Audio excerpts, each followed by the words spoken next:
So ang title nito ay The Ministry of Initiative or The Ministry of Taking Initiative. Ayan. So madalas na babanggit yan ng mga taga One Body. Ayan. PH. Tapos nababanggit din ng mga nag-evangelize. Diba? And at the same time, nababanggit siya kapag may mga, yung parang may mga remarks or good, yung parang comment sa mga tao. Okay? Pero, ano nga ba ang initiative? Yan. Sabi dyan, ano nga ba ang initiative? Sa English, the ability to assess and initiate things independently.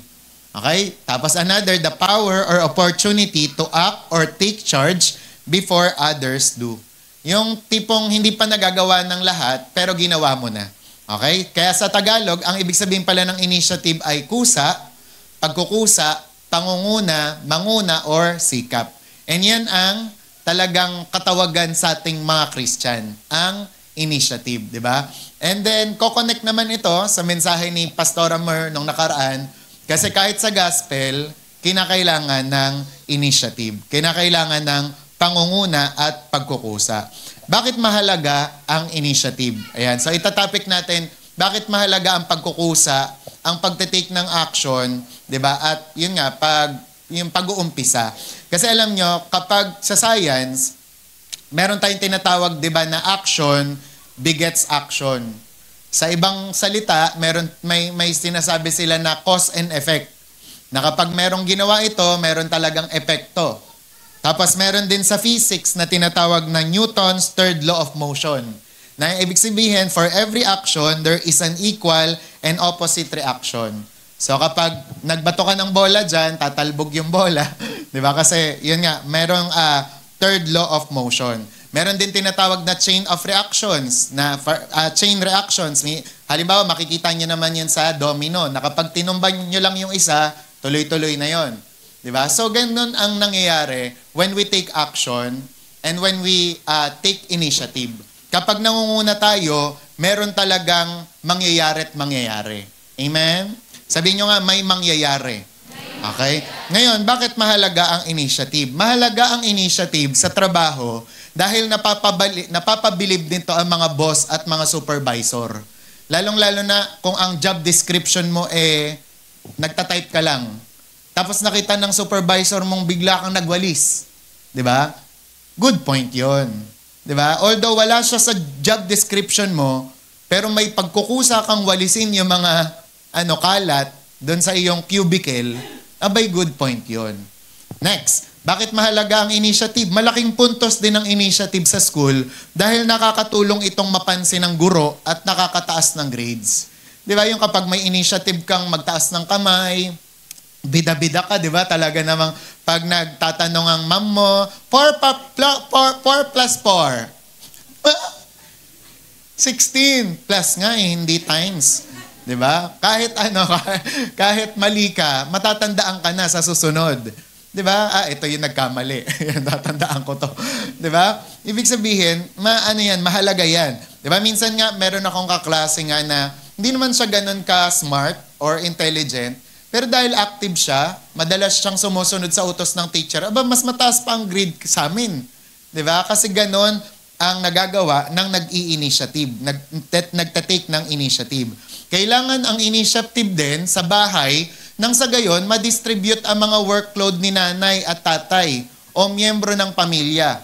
Napakalaking ginhawa sa magulang kung hindi na kailangang utusang maglinis ang anak. Amen, mga magulang? Amen. Di ba? Na kapag may kusa, halimbawa, naghugas ng plato bigla si Jazz. Di ba? So, laking pasasalamat ng kanyang nanay. Ay, talaga naman, born again na itong anak ko. Di ba? And gayon din, sa mga anak naman, napakasaya ng anak kung madalas din silang kakamustahin o kinakausap ng magulang nila. Di ba? Kahit sabihin natin na, yan, kahit sabihin, di ba, na, yun nga, yung parang kailangan ba, sabihan pa na, makakausapin mo ko. Di ba, ang saya ng anak talaga, pag lagi siyang nilalaro, pag lagi siyang kinakausap ng kanyang magulang. Initiative din ang kailangan kung gusto ng isang lalaki na mapasagot ang natitipuhan o nililigawan niya. Kasi minsan may mga babae lang na gano'n, na-crush ka naman, iniintay ka lang magsabi. Di ba? Pero ito, sinasabi ko sa mga babae naman, wag nating baliktarin ang mundo. Kasi minsan, ang babae ang nag-i-initiative. Balik tayo sa old fashion. Kasi yun pa rin ang mas maganda. Na lalaki pa rin ang nanliligaw. Amen? Na lalaki pa rin ang magsasabing, uy, crush kita, sasagot ka lang ng oo. Kung type mo ha, pero kung mukha namang mukhang hold-upper, yan, wag naman. Joke lang. Sorry po sa mukhang hold-upper. Ayan naman. Behave. Ayan, okay? Sunod naman, masaya din ang mag-asawa kung kapwa nilang layuning pasayahin ang isa't isa. Kung halimbawa, yung husband, meron siyang initiative palagi na pasayahin yung wife niya. Ganon din yung wife. Hindi niya sinasabing, hindi niya lagi iniisip na happy wife, happy life.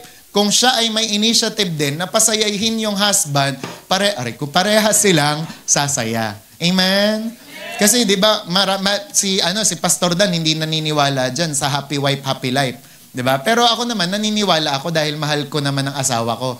Pero halimbawang like for example lang ng iba, mapapagod sila. 'Di ba? Kapag kunwari iginit-git mo sa asawa mo, happy wife, happy life. Verse yan. Saan? 'Di ba? Happy wife, happy life. Basta pasayahin mo ko. 'Di ba? Parang hindi naman maganda parehas na may obligasyon o tungkulin na pasayahin ang isa't isa. Okay? Bigyan ng pira ng husband, 'di ba? Lalagyan ng kape ang ulo, 'di ba? Bibigyan ng kape ng wife si husband, 'di ba? So naintindihan?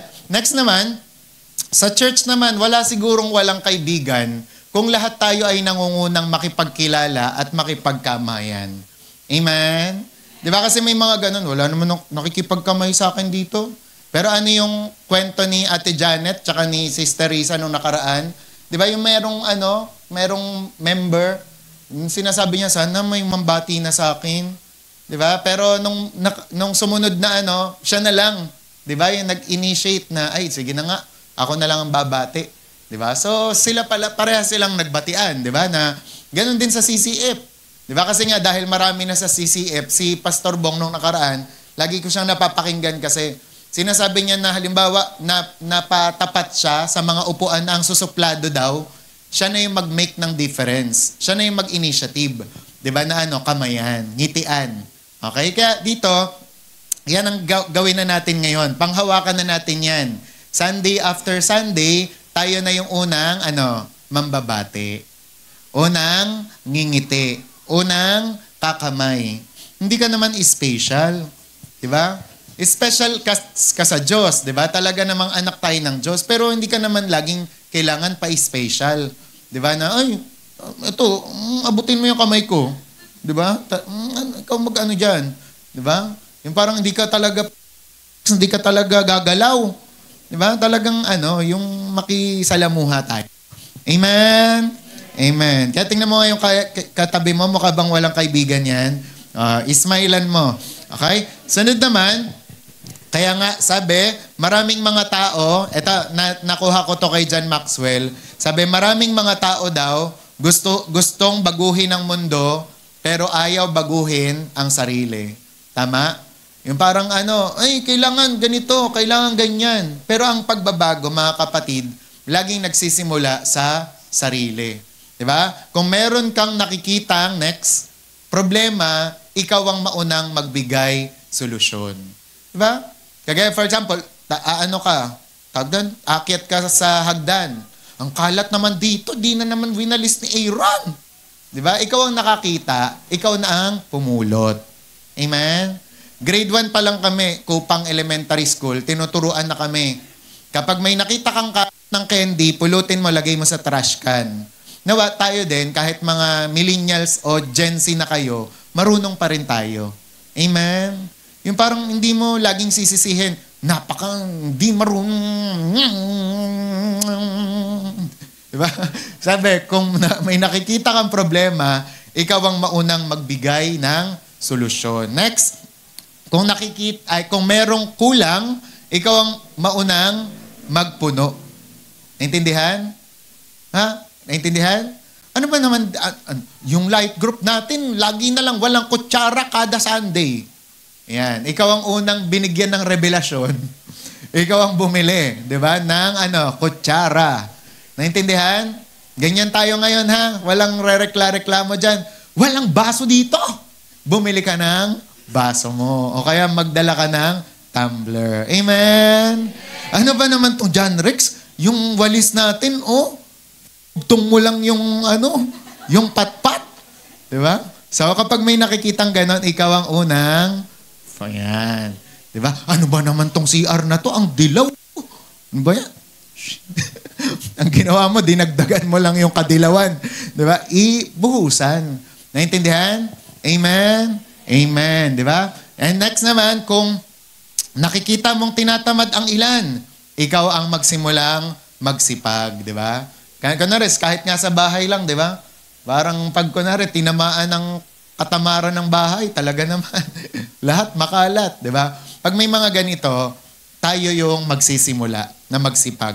Okay, next naman, kung madaming suplado, ayan, at nakasimangot, ikaw na ang unang bumati at ngumiti. Napaka-practical, no?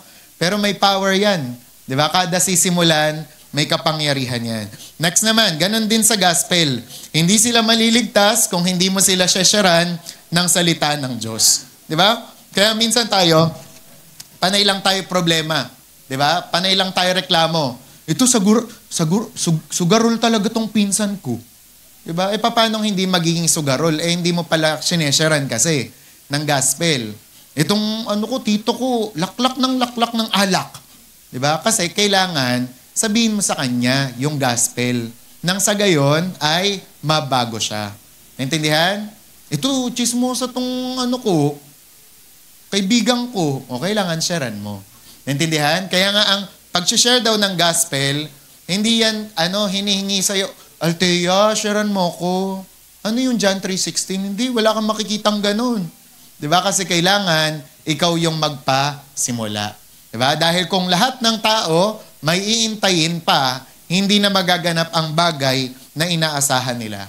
Kaya ang sabi nga dyan, take the initiative. Amen?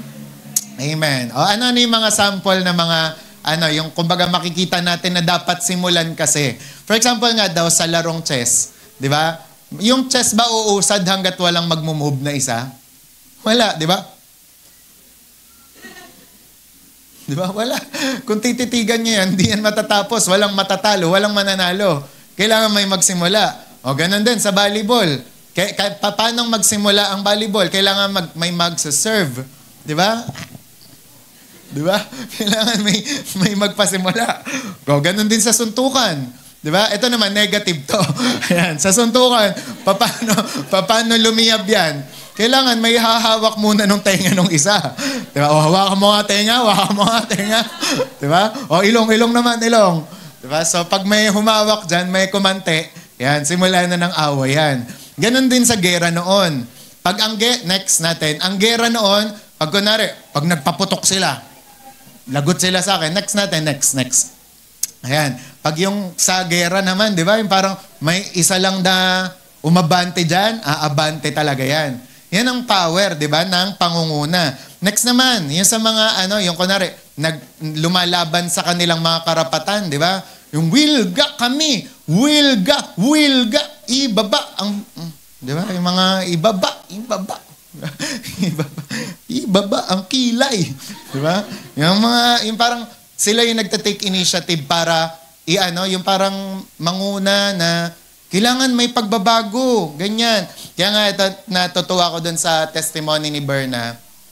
Kasi nga ako, alam ko nga talaga siya yung makaka-break ng ganon. Yung parang naisip ko kasi sa mga ganon, kailangan ng mga proton believers. Naalala niyo yung topic ni Ate Mer. Ganon din yun yung ibig sabihin ng proton believers, yung ikaw yung tagapanguna. Diba? Kasi yun nga, sa BDO, ang testimony nga nila doon, yung kahit Wednesday, pinag-OT sila. Pero siya, talagang naglakas ng loob. Kahit kinakabahan siya, di ba? Naglakas loob siya. Pwede po ba na umuwi kami ng maaga pag prayer meeting, pag Wednesday? Tinawanan lang siya, nginitaan lang siya nung una. Pero kinabukasan, di ba? Sabi niya, sige, pag Wednesday, sige, wag na kayo mag-OT. Di ba? Parang ang lesson doon? Minsan, there are times na pwede naman pala itong bagay na to. Kailangan mo lang sabihin. Naintindihan? For example, yung mga freebies, di ba? Yung may mga free sa Landmark o kaya sa Shopwise, nakalagay free. free noodles, free ganyan. Anong kailangan mo lang gawin? Kukunin mo lang. Di ba? Pero tayo, nahiya kasi tayo. Free ba yan? Kaya? Di ba? May free hotdog, parang naglalaway ka na dun. Sarap. Di ba? Ikaw nahihiya ka. Wala, hindi mo natikman yung free nilang ham, di ba? Pero para maranasan nyo yung mga benefit nun, kailangan manguna ka. O ganun din, nung nagtrabaho siya sa BPSI, di ba? Siya rin yung nagpanguna sa sa Bible study nila doon. Kaya kahit ngayon, talagang hinahanap pa rin siya ni Sir Joel, di ba? Kaya nawa, I pray, di ba, na dumami yung ganun. Na parang kunwari sa kumpanya nito, imposible, bawal sa amin mag-Bible study. Ikaw lang magsimula. Nung panahon nila, bawal. Pero dahil nandiyan ka ngayon, pwede na. Diba? Ikaw yung magpapaiba. Ikaw yung magdadala ng difference. Diba? Yan ang ibig sabihin ng ministry of initiative, taking initiative. Diba? Kaya nga, minsan, at saka alam nyo, naiintindihan ko yung ganyan. Diba? Na may kaba, may takot, na what if i-reject ka, what if ganun. At least, nasabi mo. Diba? Kasi tatandaan nyo, pag ikaw naman ang nireject, hindi naman ikaw yung nire-reject, si Lord. Naintindihan? Tsaka yun nga, yung sinasabi ni Joyce Meyer, di ba? Na kahit natatakot ka, do it afraid. Ibig sabihin, gawin mo pa rin. Oo, natatakot ka, pero wag mong hayaang i-paralyze ka nun. Kundi, gawin mo pa rin. Naintindihan? Kasi may tinatawag naman tayong helpful, tsaka healthy fear. Ano yung mga yon? Yung kunwari yung helpful, tsaka healthy fear, ito yung kahit takot ka, babagsak na yung eroplano, tatalong ka rin na nakaparachute. Di ba? That time, katulong mo yung fear na yon. Amen? Diba? For example, ganun din sa ampalaya. Diba? Kunwari sa mga taong may diabetes. Magmula bata sila, takot sila sa ampalaya, ayaw nila sa ampalaya. Diba? Pero dapat mas higitan ng healthy fear na baka matuloy yung diabetes na yon, kaya kakainin nila yung ampalaya na yon. Naintindihan? Kasi may tinatawag din tayong harmful fear, meron ding helpful fear. Na yung takot na yun ang mag-uudyok sa'yo na gumawa ng tama at mabuti. Naintindihan? Kunwari, yung sa anak mo, ang healthy fear dyan, yung takot kang magkasakit siya, takot kang mawala siya. Diba? Kaya naman aalagaan mo siya ng todo talaga, ibibigay mo ang kailangan niya. Naintindihan? Amen? Amen. So, take the initiative. Next naman, ganun din, di ba, sa mga nagko-community service. Di ba? Parang pag ang dumi naman ito. Di ba? Galit ako sa mga nandito, ganyan. Dinudumihan nilang environment. Di ba? Kailangan, dapat kung ganun ka pala, mag-take ka ng initiative. Di ba? Magdala ka ng sako, linisin mo yung ilog, yung jamboree. Di ba? Kung nadudumihan ka, o kaya doon sa room. Di ba? Kaya nga kahit sa eskwela, meron tinatawag na brigada, eskwela. Di ba? Na naghahanap sila ng mga volunteer para maglinis-linis ng ganyan. Tsaka yun nga, yung sa mga naglalagay pa ng mga trash bag and trash bin, di ba? Next natin, trash bin. Okay? So, yan, yung mga initiative na ganyan. Sobrang may mga resulta yan. Tapos yun nga, pakita natin yung picture next natin. Di ba? Yung sa mga, manliligaw. Kasi, ba't ko na sabi yan? Meron kasi kung nakita na true to life, type siya ng babae. Ngayon, ako lang ang nakakaalam. Type siya ng lalaki. Tapos hindi niya alam, type siya ng babae nga, di ba? Ngayon, dumating yung time, may nanlakas na loob na lalaki nagsabi, uy, type kita, crush kita, tayo ba? Pwede ba tayo? Ganyan. So, ang ending, sila yung nagkatuluyan. Kasi yung isa, may lakas ng loob. Yung isa, tameme. Yung ayaw, duwag. Kaya nagkatuluyan yung isa na hindi masyado niyang type tong isa. Hindi masyadong type ng isa. Pero dahil ang lakas ng loob, naging sila. Diba? Kaya ang ending nun, yung parang kung gusto nyo, diba, na gusto mo pala yan, diba, sabihin mo. Hindi yung parang, naintindihan? Yung parang, sige ka, maunahan ka pa ng iba, diba? Parang may mga gano'n. Si Pastora Det kasi noon, talagang lagi yung uy, type mo si sige na, ganyan. Lagi parang siya pa yung nag-cheer sa amin. Si Ate Beck pinagbabawalan. Si Pastora yung nag-cheer. Sige, paglaban mo, ganyan. Kaya natatawa kami noon. Kaya yan, may mga ganyang cases din. O ganun din, sa mga kunwari, mga magkakarelasyon, mag-aasawa, ano naman ang ano diyan? Ano naman ang kunwari, usapang initiative. Hindi magkakabatian hanggat walang nangunguna. Di ba? Na mag-sorry. Kunwari, sa mga nagkakagalit, sa mag-asawa. Kunwari, parehas mataas ang pride. Bala ka dyan, di kita dadalawin. Bala ka dyan, di kita... Di ba? Pag ganyan, hindi sila magkakabati. Ganun din, sa mga, for example, di ba, sa mga magkakarelasyon, kaya hindi naayos kasi parehas walang gustong gumawa ng move. Di ba? Pero yun nga, parang kung halimbawa gusto nyo nga na maayos ang relationship, maayos sa mga family, pag-aasawa, dapat may humble, 'di ba? Na mag-i-initiate na, sorry na. Kahit hindi ikaw 'yung nanguna, sorry na, bati na tayo, ganyan. Parang gano'n. Okay? Intindihan? Amen? Kaya sabi mo nga sa katabi mo, dapat ikaw 'yung manguna. Lalo kung kunwari Christian ka, 'di ba? Dapat ikaw manguna. Okay? Tapos, sunod sa kainan, na ano niya yan, yung, uy, una ka nga, simulan mo na. Diba? Walang hindi mag-uumpisa yung kainan hanggat walang nagpapasimula. O, ito, uso to ngayon. Diba? Yung, uy, kailan ba yung swimming natin? Drawing na lang ba? Ganyan. Kung walang mag-uumpisang mag-ambag, hindi matutuloy, di ba, ang swimming. Okay? Kaya may mga ganyan sa mga barkadahan. Kasi sabi ng iba, one of these days, gagawin ko ito. Pero ang reality talaga dyan, none of these days. Di ba? Ang gagawin ko to. Kaya nga, di ba, ang pinauso namin sa pastor's team, pag may gustong gawin, kailan yan? Di ba? Lagyan ng date yan. Di ba? Para natutuloy. Di ba? Tsaka minsan may mga kasabihan tayo, pag biglaan, natutuloy. Kasi nga, kailangan mong biglain, di ba? Para matuloy. Kaya, kasi pag panay plano, wala talaga. Kaya nga, praise God na lang, buti na lang, di ba? Sa mga inventors naman natin, sila yung mga tagapanguna. Kaya nagkaroon ng telepono, kaya nagkaroon ng mga ilaw, kasi naisip nila, pero inumpisahan nila, di ba? Na maimbento o madiskubre. Di ba? Kaya thank God sa mga taong ganon. And ganon din sa spiritual na buhay, sa church. 'Di ba? Sa maka-Diyos na pamumuhay. Kailangan lagi tayong magkaroon ng initiative.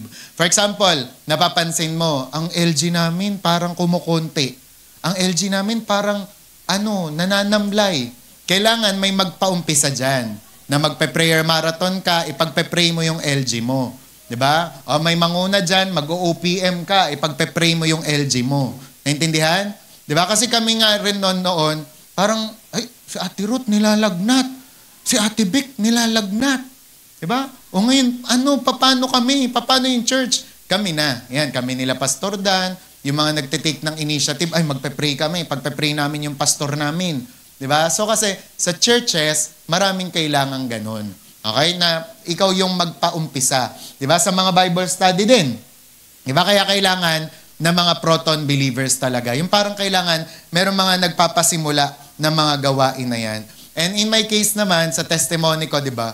Parang ako rin, dahil nga, nung 2014, nag-decide nga ako na magpastor, mag-church. Parang hindi ko alam, di ba, na sa pamamagitan pala nun, sumunod na. Di ba? Yung mga ibang mga mag-church, di ba? Parang sumunod na yung mga ibang magpapastor. Parang inisip ko, ano nga kaya kung ano nangyari kung walang nagmatapang nun, di ba? Yung parang kung ang gusto lang namin, kami yung mga magbabarkada, magkakaibigan sa church, walang mga nagdo-daughter church. Ganun din, di ba? For example, sa pagta-tricycle ko noon, kaya tuloy, ang daming mga nag-aral ng tricycle kasi nakita nila ako, di ba, na natutong mag-tricycle. Kaya nga nung pumunta kami ng nung gumala, ayan, parang nagbibiroan kami na kasi nagpapalitan kami nila Iso noon, nila Risa mag-drive. Parang inisip namin, si Alfred marunong na mag-drive, kaya dapat lahat marunong na mag-drive. Kasi parang sa part namin, siya nga natuto how much more kami. Parang ganun. Sorry. Diba? Parang, hindi, kasi minsan, may mga ganun, yung parang may iniintay lang yung mga tao na magpasimula, tapos kapag nakita ka nilang nagsimula, ay, may encourage na sila. Diba? Lalong-lalo na nga, kaya nga God uses the foolish things, diba? And weak things of this world to shame the wise. Kasi pag nakita mo, yung mababa, umangat, may encourage ka. Di ba? Pag nakita mo yung mangmang, tumalino, 'di ba, nangaral ng salita ng Diyos, may encourage ka. 'Di ba? Yun ang sinasabi ng Bible eh. Kaya nga si Jesus nagpasimula sa mahirap.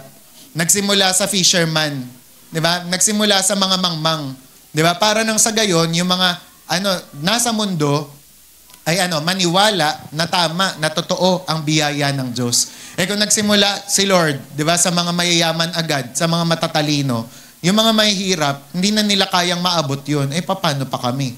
'Di ba? Naintindihan? Kaya sabi nga diyan, kailangan pangunahan natin sila. And sa Bible, ano-ano yung mga makikita natin na pangunguna, 'di ba? O yung nag-take ng initiative. Makikita natin 'yan mismo kay Lord. Sabi nga ng 1 John 4:19, we love because He first loved us. Alam niyo bakit natuto tayong magmahal? Kasi una niya tayong minahal. 'Di ba? Una niyang dinemo 'yon sa atin by dying on the cross. Pero kapag sinaliksik niyo pa, ang daming mga initiative ni Lord, ang daming mga pangunguna talaga ni Lord sa kasaysayan ng sangkatauhan. Una, for example, wala namang nakaisip na magkaroon ng creation. Gumawa ng tao, siya lang. Kaya ginawa niya ang tao. Di ba? Walang nakagawa niyan, kundi ang Diyos lang. Tapos nung nagkasala ang tao, wala ding nag-initiate na hanapin ang Diyos, kundi ang Diyos ang humanap kila Eva at Adan. Kaya nga yan ang pagkakaiba ng religion sa relationship.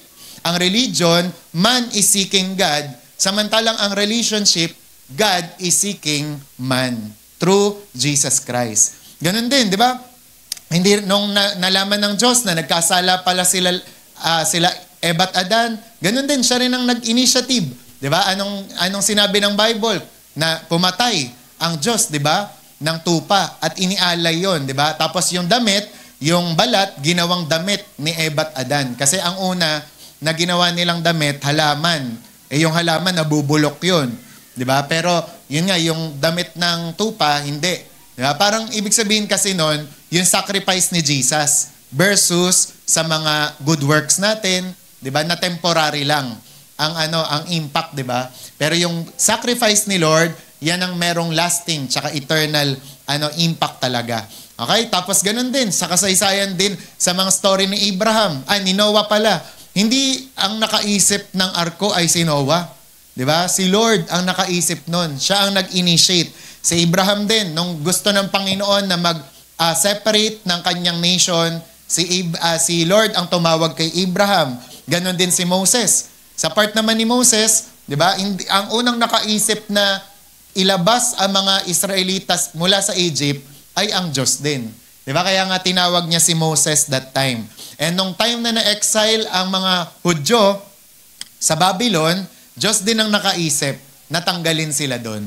And Diyos din ang gumawa ng paraan para makaalis sila doon.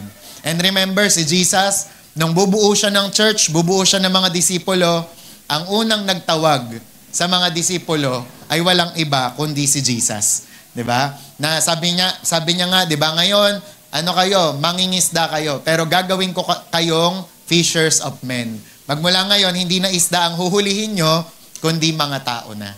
'Di ba? Kaya tingnan nyo, yung John 15:16, makikita nyo, matouch kayo kay Lord. Hindi kayo ang pumili sa akin. Sabi, ako ang pumili sa inyo. Sabi, hinirang ko kayo upang kayo'y humayo at magbunga at manatili ang inyong bunga. Di ba? Kaya for example, sa atin, sino sa atin ang nauna talaga, di ba, na piliin si Lord? Di ba wala naman?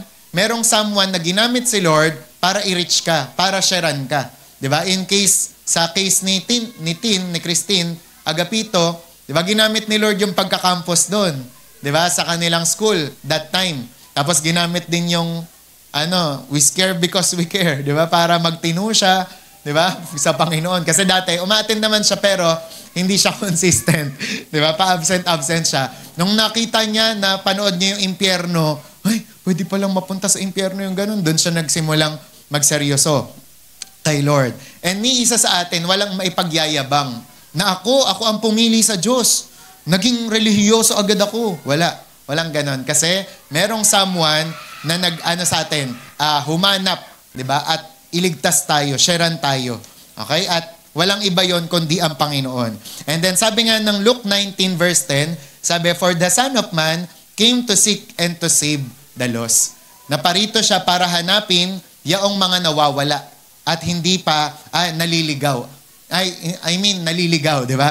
For the Son of Man came to seek and to save the lost. Kaya dito, nagpapasalamat talaga ako kay Lord sa initiative niyang yan. Di ba? Kasi kung hindi niya gagawin talaga yan, mananatili tayong lost. Kaya nga yung Amazing Grace kanina, ang sarap kantahin. Kasi kapag kinakanta mo yung Amazing Grace, naaalala mo yung ginawa ng Panginoon sa'yo. Di ba? Yung Amazing Grace, how sweet the sound that saved a wretch like me. Ibig sabihin ng wretch, sira ang buhay. Di ba? Pero niligtas ng Panginoon. Noong nakaraan, meron lang ako napanood, next natin. Vlogger siya. Tapos meron siyang hinahunting. Di ba? Magmamotor lang siyang ganon. Tapos pag nakita niya yung tao na to, sira yung helmet. Di ba? Oy, sama ka sa akin. Punta tayo sa Tapos, ibibili niya ng helmet. Di ba? Parang naisip ko, parang yung pinag-compare ko tuloy yung MTMB. Ay, sorry po kung nanonood kayo. Di ba? Yung mga nanghuhuli lang, hoy, ba't ganyan yung helmet mo? Walang helmet. 5,000. 500. Parang naisip ko, imbis na hingan na lang. Imbis na hingan, di ba? Penalty. Ba't hindi mo na lang ibili ng helmet? Parang ganun din daw sa biyaya ng Diyos. Ang turo sa amin nila at Tibek noon, nung Old Testament, pag mahaba ang kuko mo, pupukpukin. Ang haba ng kuko mo. Diba? Ganun ang Old Testament noon, yung law. Pero yung New Testament, dahil grace na tayo, pag nakita yung kuko mo ang haba, ay, may nail cutter ako dito. Yung ganun ang grace. Parang naisip ko din, yung sa ginawa ng lalaki, sobrang grace din yun. Kasi ang binili niya dun sa lalaki, worth 3,000 na helmet eh. Diba? Kasi nga, nutshell lang yung kanyang helmet. Tapos parang kasi umasta-asta siya kunwari ng huhuli. O bakit ganyan helmet mo? Tapos sama ka sa akin. Akala niya sa somewhere na dadalhin. Pagkadating niya doon, daming helmet. Kasi yun nga, tuwan-tuwa yung binigyan ng helmet. Parang naisip ko dito, ganun yung ginawa ng Diyos sa atin. Nung nakita niya, sabi ganun ang ginawa ni Lord sa atin, na hindi natin kayang, nakita ni Lord, na hindi natin kayang isalba ang ating mga sarili, kaya bumaba siya mula sa kalangitan at niligtas tayo. Amen? Di ba? Yung parang, ito, hindi kaya nito iligtas yung sarili niya. Kaya ako na lang ang bababa, ililigtas ko siya. Di ba? Kaya parang isipin yung maigi, ganun ang initiative na ginawa ni Lord. Okay? Kaya sa Lucas 6:31, ano sabi ni Lord? Gawin ninyo sa inyong kapwa ang nais ninyong gawin nila sa inyo. Kasi sino ang unang nag-initiate? Di ba? Si Lord. Ngayon, inuutos niya naman sa atin na do unto others what you want others do unto you. Di ba? Di ba lagi kong sinasabi sa inyo yon, yung kaibahan nung kay Jesus tsaka kay Confucius. Kasi kay Confucius, do not do unto others what you do not want others do unto you. Huwag mong gagawin sa iba yung ayaw mong gawin sa'yo. Di ba? In conclusion, kung isa-summarize yung sinabi niya, wala tayong pakilamanan. Huwag mo akong pansinin, hindi rin kita papansinin. Huwag mo akong kibuin, hindi rin kita kikibuin. Pero si Jesus, bakit iba yung kanya? Kasi si Jesus, sinasabi niya na ikaw ang manguna.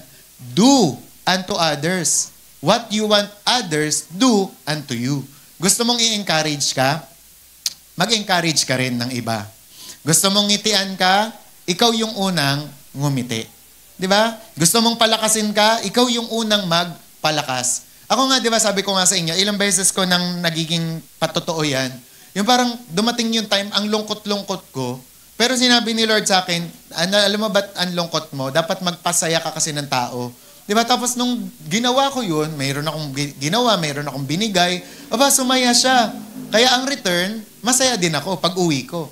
Di ba? Kaya ganon yung nagiging power ng nagtatake ng initiative. Pag nangunguna ka. Di ba? Kaya nga sabi mo nga sa katabi mo, magmula ngayon, manguna ka na. Di ba? Tsaka sobrang kailangan natin to kasi nung OPM pa lang, di ba? Sino yung gustong mag-testimony kay Lord? Naka 1 minute. Di ba? Sana bumalik tayo ulit dun sa nangunguna. Di ba? Dapat ganon. Naintindihan? Di ba? Kasi masasabi mo, alam mo, wala nang buhay ang Kristiyanong mong pamumuhay pag hindi ka na excited. Kailangan bumalik ka sa ka-excitan mo. Di ba? At kung napapansin mo nga, hindi na excited yung iba, ikaw ang magpasimula.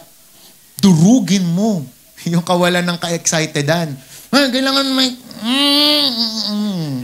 ma-excite tayo. Amen? Amen, di ba? Tsaka ito pa sabi, Matthew 5:13-16. Sabi, you are the salt of the earth, but if the salt loses its saltiness, how can it be made salty again? Sabi, it is no longer good for anything except to be thrown out and trampled underfoot.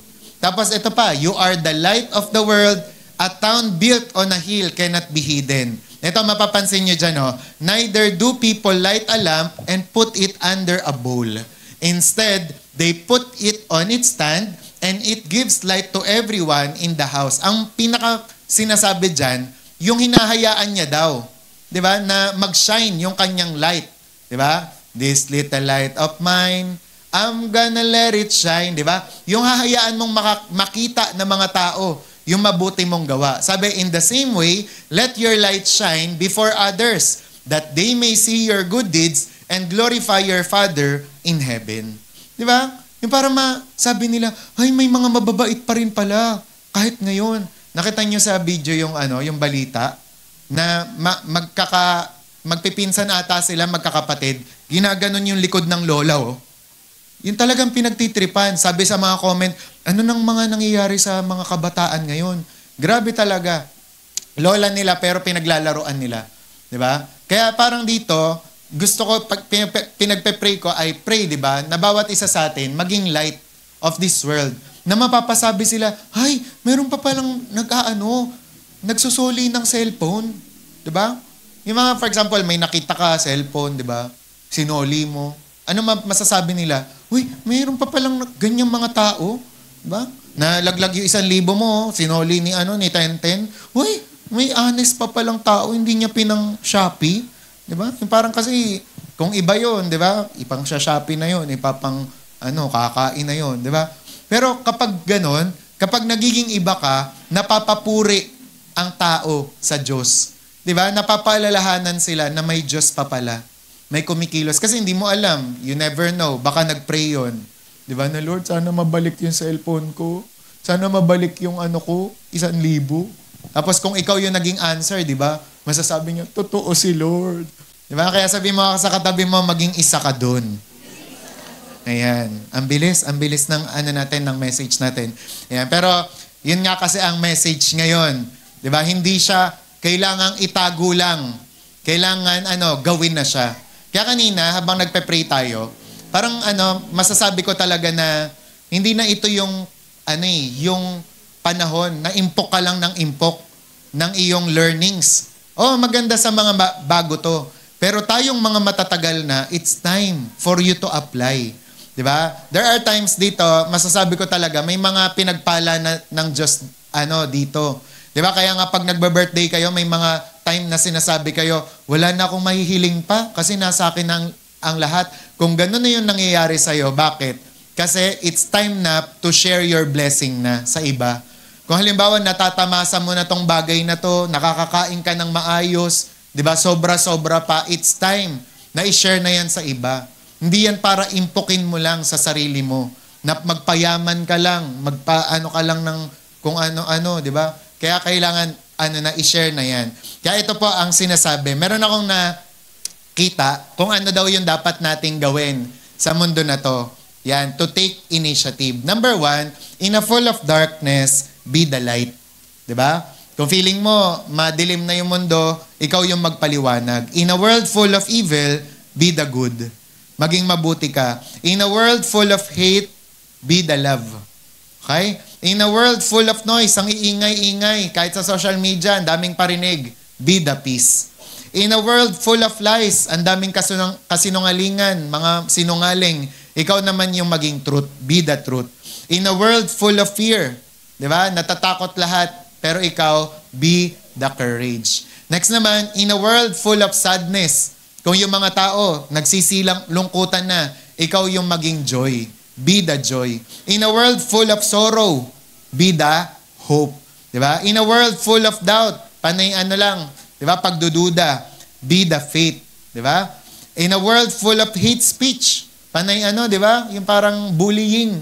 sa Facebook, sa social media, be the kindness. In a world full of selfishness, be the selflessness. Diba? Kung yung iba makasarili, ikaw selfless ka dapat. In a world full of chaos, be the calm. Yan, kalmado ka lang. In a world full of division, be the unity. Diba? Nagdi-divide na, ikaw yung magkaisa. In a world full of pride, be the humility. Diba? Ang yayabang ng mga tao, ikaw humble ka dapat. In a world full of confusion, be the clarity. Ikaw ang magpaliwanag. In a world full of jealousy, diba? Panay-inggitan, be the contentment. In a world full of greed, be the generosity. Maging giver ka. In a world full of prejudice, diba? Panghuhusga, be the acceptance. In a world full of sorrow, be the comfort. In a world full of stress, be the serenity. In a world full of judgment, be the understanding. In a world full of pessimism, be the optimism. In a world full of cruelty, be the compassion. In a world full of noise, be the silence. Ito pa. In a world full of lies, be the honesty. In a world full of war, be the peacemaker. In a world full of division, be the bridge. In a world full of mistakes, be the forgiveness. And in a world full of hardship, be the strength. And last, in a world full of loneliness, be the companionship. Amen? Diba? Kaya sabi nga dyan, let us not forget that we have the power to shape the world around us. Sabi, when darkness surrounds you, remember that you have been called the light of the world and the salt of the earth. Sabi, as the light, you illuminate the parts of those in despair, guiding them toward truth and hope. And as the salt naman, you preserve goodness and bring flavor to a world that often feels bland and lifeless. You carry within you the Spirit of Christ, empowering you to act with love, humility, and purpose. Sabi, operate as such, di ba? Shine brightly, love deeply, and walk boldly in faith. Because the world needs the light and the salt now more than ever. Sabi, let your life be a testament to His glory and a beacon of hope for others. Parang ChatGPT lang ang gumawa, di ba? Beacon of hope for others. Di ba? Kaya naman, meron nga akong nabasa nga din na libro ni Reinhard Bonnke na bakit nga ba siya ganon? Na bakit ganon siya ka on fire kay Lord? Kasi siya yung nagpapasimula talaga. Sabi niya, kahit daw napaka-anointed mo daw na person o Christian, kung hindi ka naman nagte-take action o nagmo-move, baliwala. Hindi ka gagamitin ng Panginoon. Hindi kikilos ang Diyos sa buhay mo. Pero when you take initiative, di ba, kapag kumilos ka, di ba, dyan ka na sasabayan, di ba, dyan ka babak-upan ng banal na spirito. And ito yung lagi kong naaalala, di ba, na sinabi ni William Booth, sabi, I am not waiting for a move of God. I am a move of God. Diba? Hindi ako naghihintay na gumalaw ang Diyos kasi ako ang galaw ng Diyos. Naintindihan? Amen? Amen. Diba? From now on, diba, sa mga susunod na araw at panahon, it takes a lot of effort. Diba? Initiative talaga from us. Diba? I declare na magmula ngayon, mas lalo na tayong kikilos, mas lalo na tayong mangunguna. Diba? Again, kung meron tayong mga problema na nakikita, ikaw na yung magpasimula. Diba? Kung meron kailangang ma-accomplish, ikaw na yung magpasimula. Okay? Amen? Kasama ba natin kayo doon? Kasama ba tayo ng Diyos doon?